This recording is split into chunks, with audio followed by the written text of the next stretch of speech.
Heyman.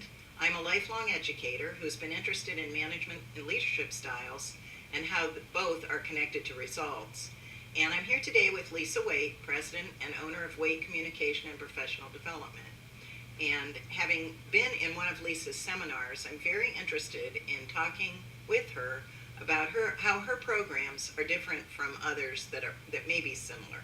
So, Lisa, I guess a logical place to start is, why do you believe, or how, your opportunities differ from so many that are in the marketplace? Thanks, Christine. First off, it's great to be back with you, and a hearty hello to my listeners.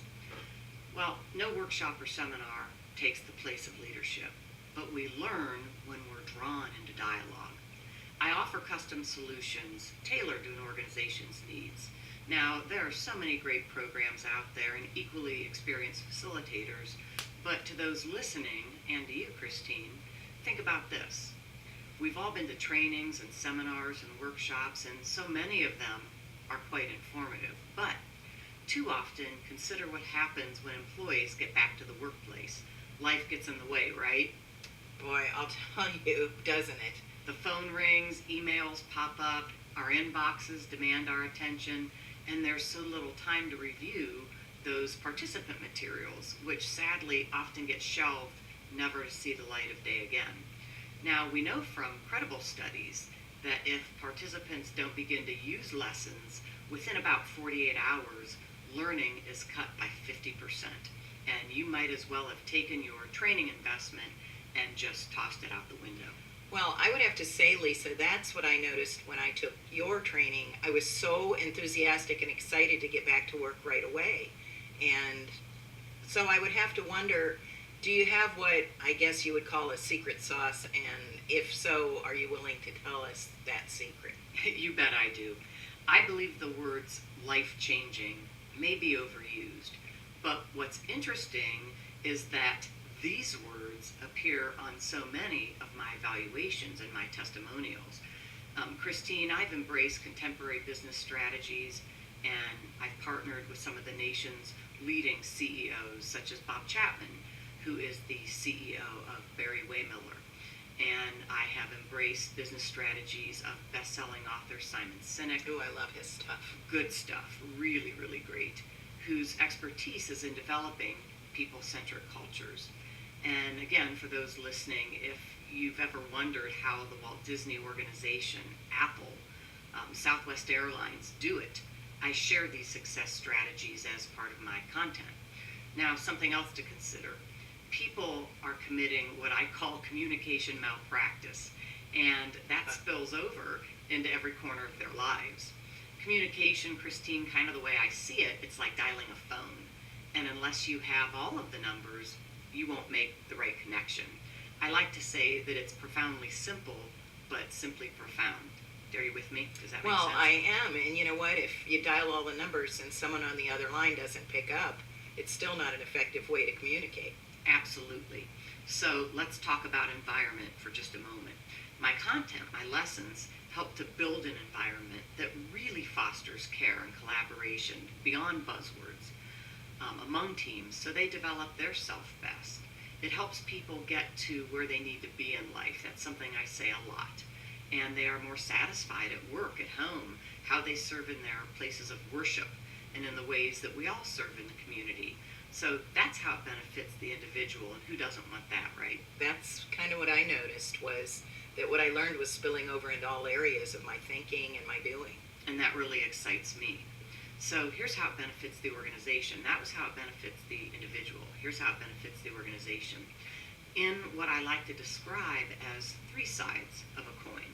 It helps the organization to become the employer of choice, the provider of choice, and investor of choice.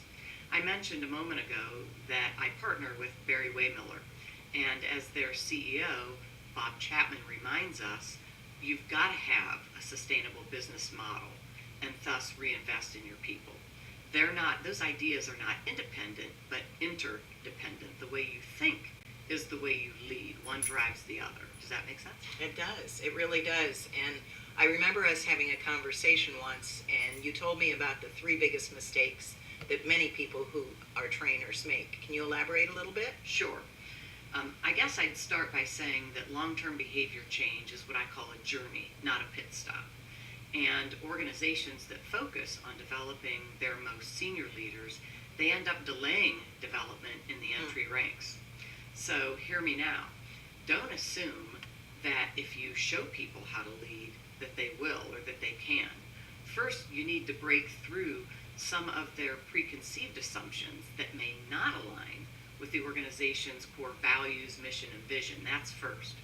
Second, people can learn about cost margins and lean from books, but they learn leadership by practicing it and experiencing it. They become engaged with it. They feel it. They feel it. Very good word. Third, on occasion I hear that unlike hard skill training, soft skill training is difficult to measure. And I want to respectfully disagree. Business is about relationships, period. You and I have talked about this. Absolutely. And I'm not a big fan of surveys. My metric for value is in talking to people, clients who come forward with stories about how their life has changed as a result of these lessons. That's the biggest data point for me. If I see children on a playground and I want to know if they're having fun, I don't have to survey them. I know from what I see and from what they tell me. You get it. So without the right development opportunities, an organization might realize some short-term gains, but nothing hard happens without those really critical soft skills.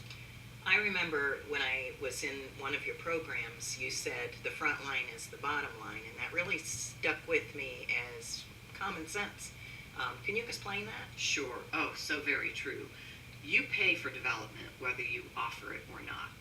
And consider the cost of not helping your employees. So if you have top performers, for example, what's the risk of not developing them more? You really need to take pause and know that your competition is. Now, here's what else I see. Organizations hoping to thrive on technical skills, for example, alone are going to be outperformed by those companies willing to reinvest in their talent. Think back over recent events that have gone awry in your own life and into those listening in your lives. Poor communication on some level is likely to blame. Would I be right? I wish you weren't, but yes, you are. That is for sure. And this affects staff at every level and people of every culture, so many of whom are still adapting to a global economy. Well, once you and I had a conversation about disengaged employees and what they cost, and what would you like potential clients to know about this or to think about? Yeah, really good question.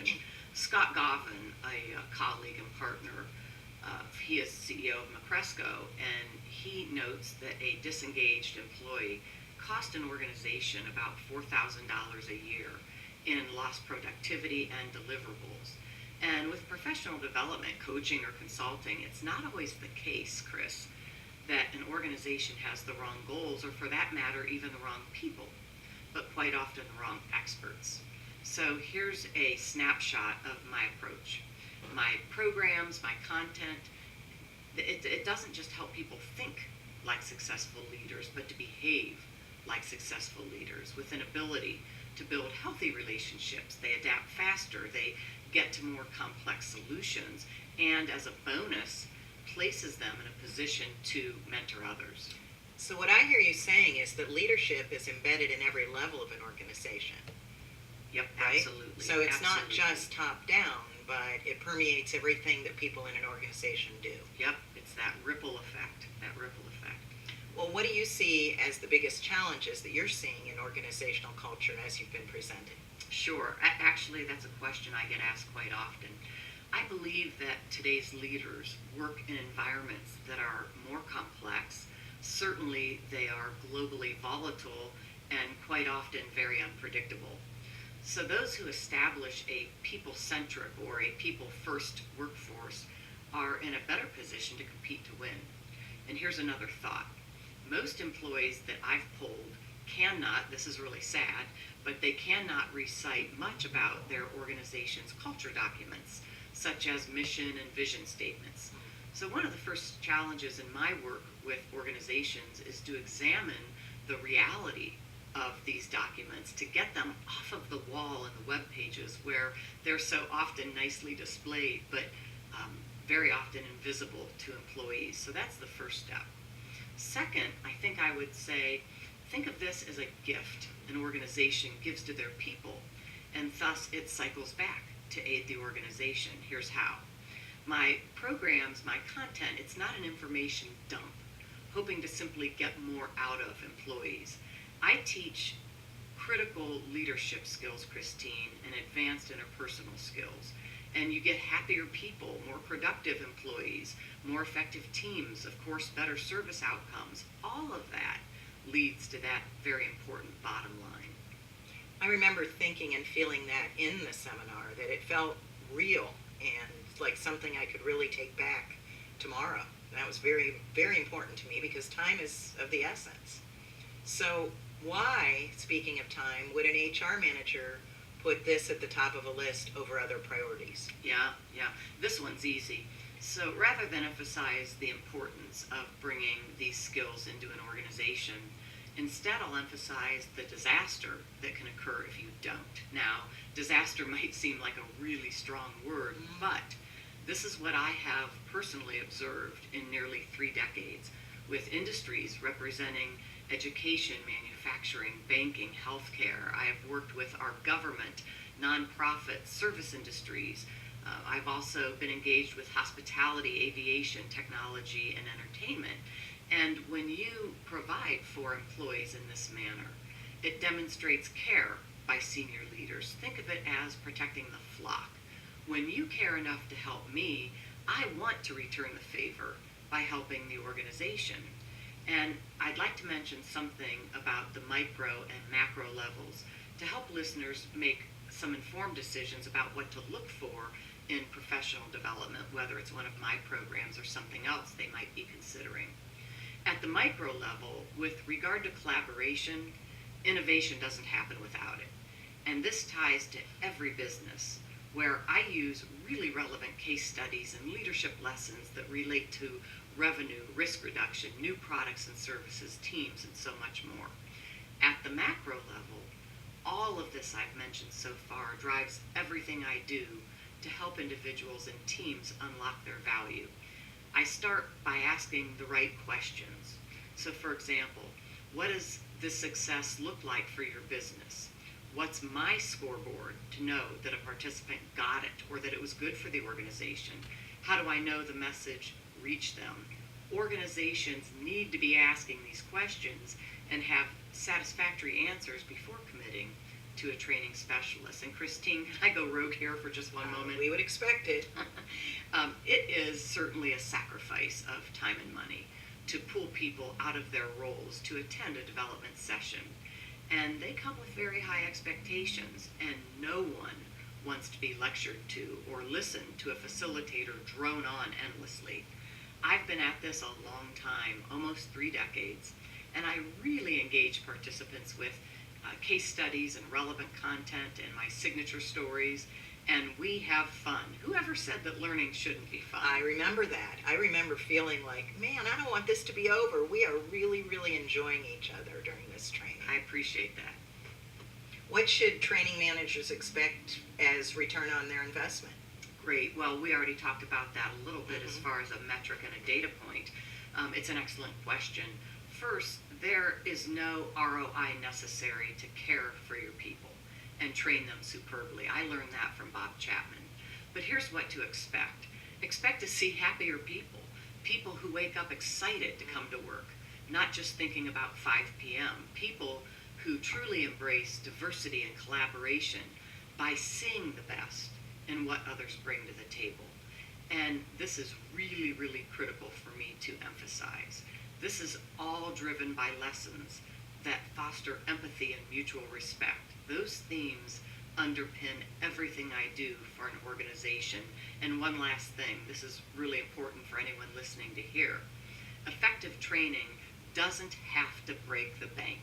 I have sessions ranging from half day to 3 day.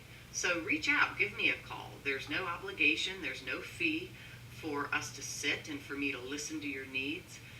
On my webpage, I have a brief assessment that listeners can find and kind of as a catalyst to that initial conversation, Christine.